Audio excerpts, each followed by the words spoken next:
Ela achava que tinha tudo: dinheiro, poder, status.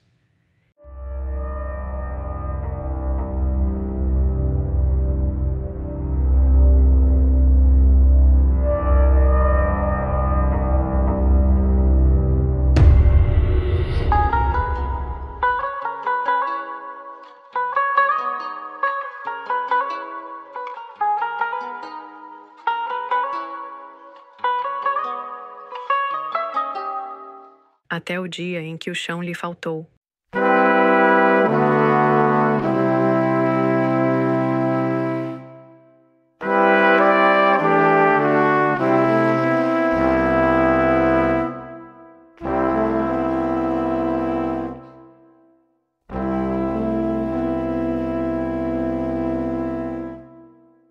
Helena construiu um império com as próprias mãos e ergueu muros ao redor do coração. Desprezava os fracos, zombava da fé, ria de quem acreditava em milagres. Para ela, Deus era coisa de gente sem visão. No meio da sua queda, quando o orgulho já não conseguia sustentá-la, foi surpreendida por algo que jamais esperava: alguém orando por ela. Uma mulher simples, que entrou em sua casa como funcionária, mas foi enviada como instrumento de Deus. Essa não é só uma história de perdas, é uma história de cura, de como a fé perseverante de uma serva pode iluminar as trevas mais densas, de como o amor que ora em segredo transforma o impossível, de como Deus alcança até os corações mais duros, sem gritar, sem forçar, apenas permanecendo. Se você já achou que era tarde demais para recomeçar, ou se carrega um vazio que nada preenche, essa história é para você. Porque quando tudo parece desabar, o céu não está em silêncio. Às vezes, ele responde com uma mulher de avental e uma oração feita de madrugada. Helena era o tipo de mulher que fazia o silêncio se curvar quando entrava numa sala. Seus saltos firmes tocavam o chão de mármore com o mesmo ritmo implacável com que tocava sua vida: eficiência, metas e controle. Aos 40 anos, era a presidente do grupo Interhome, um colosso do mercado imobiliário. Morava sozinha numa mansão luxuosa, com 2 filhos distantes e um passado conjugal que preferia desprezar a lembrar. Quando falava de Rodrigo, o ex-marido, seus olhos endureciam. Um fraco. Nunca suportou a mulher forte que me tornei. E ali estava ela, cercada de conquistas e de muros invisíveis. A mansão era linda por fora, mas árida por dentro.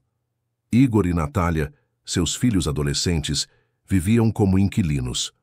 Mal se falavam, e quando falavam, era tenso.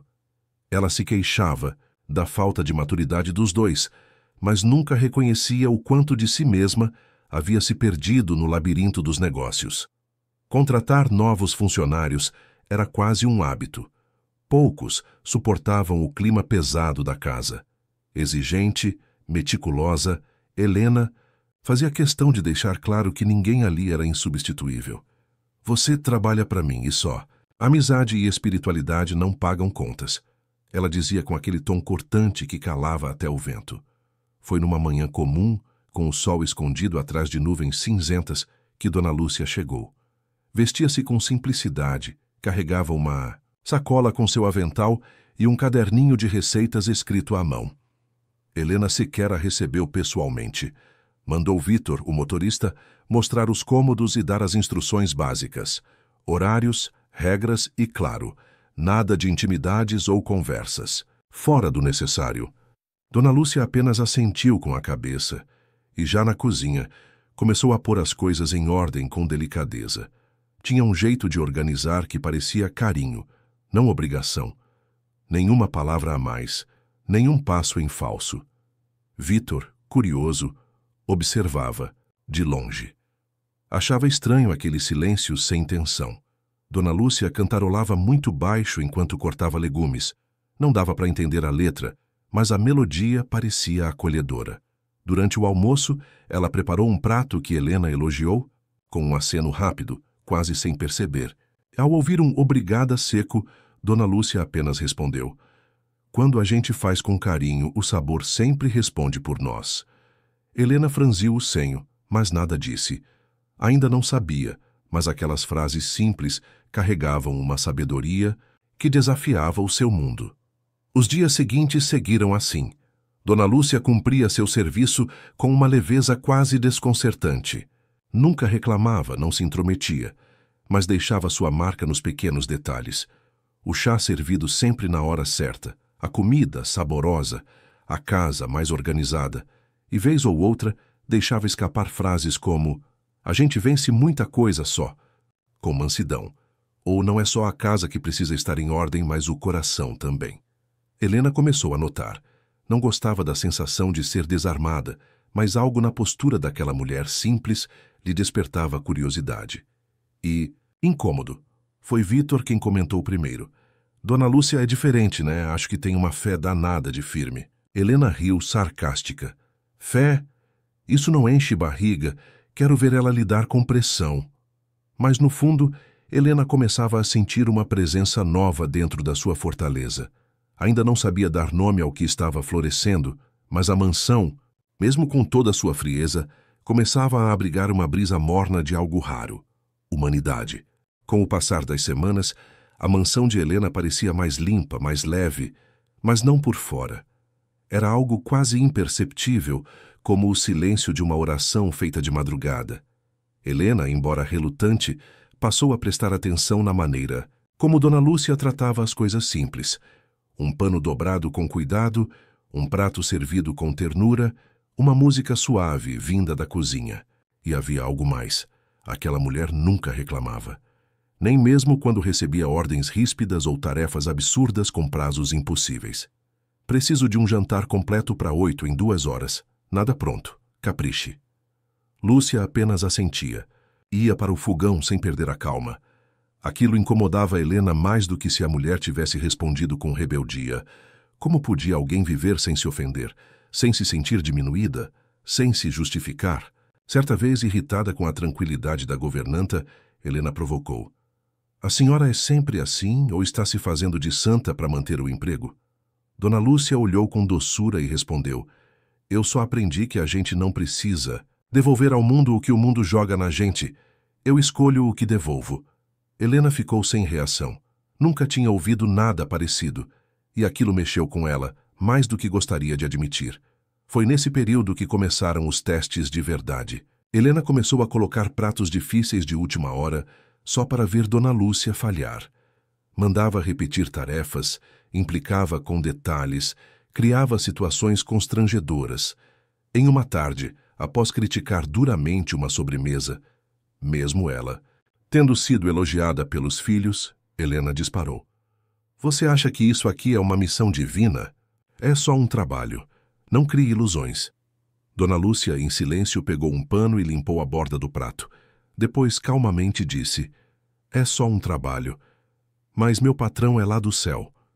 Era como se cada frase fosse uma pequena pedra, lançada com amor contra o muro de orgulho de Helena. Naquela mesma semana, Helena teve um sonho estranho. Estava sozinha em uma sala escura, sem janelas, procurando uma saída. Chamava pelos filhos, pelo ex-marido, até por Vitor. Mas ninguém respondia. Quando acordou ofegante, ouviu algo vindo do corredor. Levantou-se e seguiu o som até a porta entreaberta de seu quarto. O que viu a paralisou. Dona Lúcia, ajoelhada ao pé de sua cama, olhos fechados, mãos erguidas, orando com fervor. "Senhor, visita esta casa com tua paz. Mostra a Helena que ela não está sozinha. Dá descanso à sua alma, mesmo que ela ainda não te conheça. Faz dela uma nova criatura." Helena ficou imóvel, segurando o choro como quem segura a dignidade. Voltou para a cama atordoada. Quem era aquela mulher? Por que orava por ela, depois de tudo? Aquilo mexeu fundo. Pela primeira vez em muito tempo, Helena se sentiu tocada, mas não se rendeu. Ao contrário, no dia seguinte o tom voltou a ser seco. Ela não sabia lidar com fragilidade. Mandou limpar toda a despensa novamente e criticou o café, mesmo sabendo que estava perfeito. Vitor percebeu o clima e tentou amenizar. "Ela orou por você, sabia?" Helena respondeu com ironia. "Deve estar querendo promoção." Mas por dentro, o coração já não era mais o mesmo. Então veio o golpe. O mercado imobiliário sofreu uma queda brusca. Em dias, ações da Interhome despencaram. Investidores recuaram, clientes sumiram, e a confiança no império de Helena se desfez como castelo de areia. Ela passou a gritar com todos, demitiu metade da equipe e trancou-se no quarto por dias. Quando chamou Dona Lúcia e com lágrimas de fúria disse: "Cadê o seu Deus agora?" Algo dentro dela ainda buscava uma resposta. "Você está demitida. Não posso mais pagar serviçais. Vai orar por outro agora." Dona Lúcia, em silêncio, apenas a olhou com piedade e saiu da casa sem dizer uma palavra sequer. Naquela madrugada chuvosa, Helena chorou como há muito tempo não fazia. Não era mais a executiva poderosa, nem a mulher invencível. Era só uma alma cansada, encolhida sob os cobertores de uma cama enorme e fria. As paredes da mansão pareciam maiores naquela noite. Pela primeira vez, ela sentiu que o silêncio que dominava sua casa era também o que gritava dentro de si. E naquele vazio, uma pergunta martelava seu coração. Por que ela orou por mim mesmo depois de tudo? Algo dentro dela dizia que aquela mulher simples havia plantado algo. E mesmo que ela tivesse tentado arrancar pela raiz, a semente ainda estava lá. O sol mal tinha nascido quando Helena ouviu batidas leves na porta. Ainda de camisola, os olhos inchados. Arrastou-se até o quarto de hóspedes, achando que havia esquecido algum funcionário no aviso de demissão. Ao abrir, um choque. Era Dona Lúcia, de avental florido, segurando uma bandeja com café, pães e frutas. "Bom dia, Dona Helena. Achei que precisava de um café forte hoje." Helena ficou paralisada. "Mas você... Eu te mandei embora." Lúcia respondeu firme e serena. "Sim, a senhora disse que não podia me pagar, mas quem me paga não é a senhora. É o meu senhor. Ele me mandou vir." Aquilo desarmou Helena como nenhuma reunião da Interhome jamais conseguira.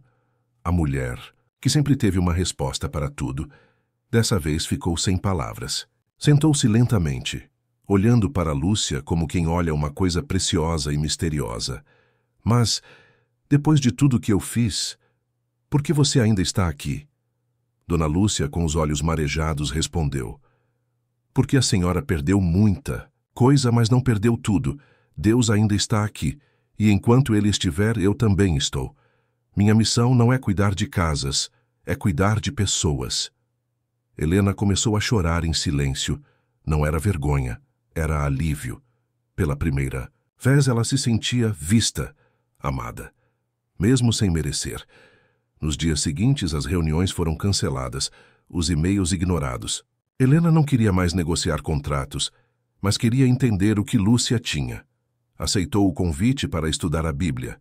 Sentaram-se juntas na varanda e o texto escolhido por Lúcia foi o livro de Jó.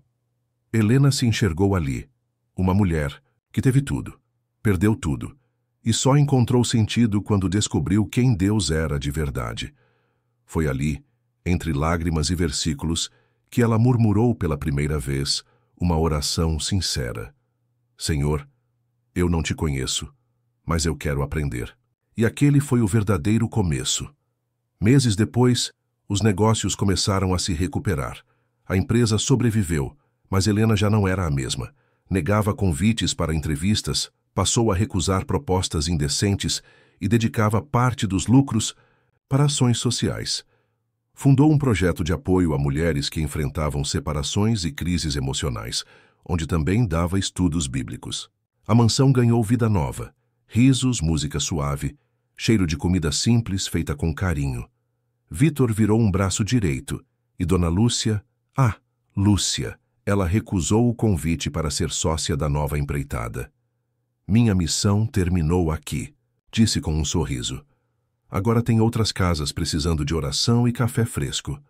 Se despediram com um abraço longo e emocionado. Helena, já diferente, a agradeceu. "Você me ensinou o que ninguém mais conseguiu, que força de verdade não está no poder, está na humildade." E Lúcia, como quem fala uma verdade eterna, respondeu: "Ser nova criatura não é ter uma nova casa, é ter um novo coração."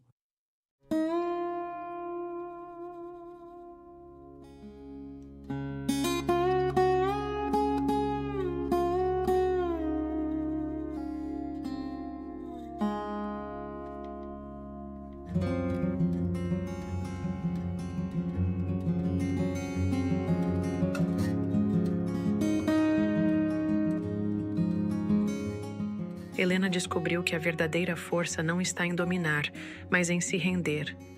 Que mansidão não é fraqueza, é sabedoria. E que Deus, muitas vezes, escolhe o simples para realizar grandes obras.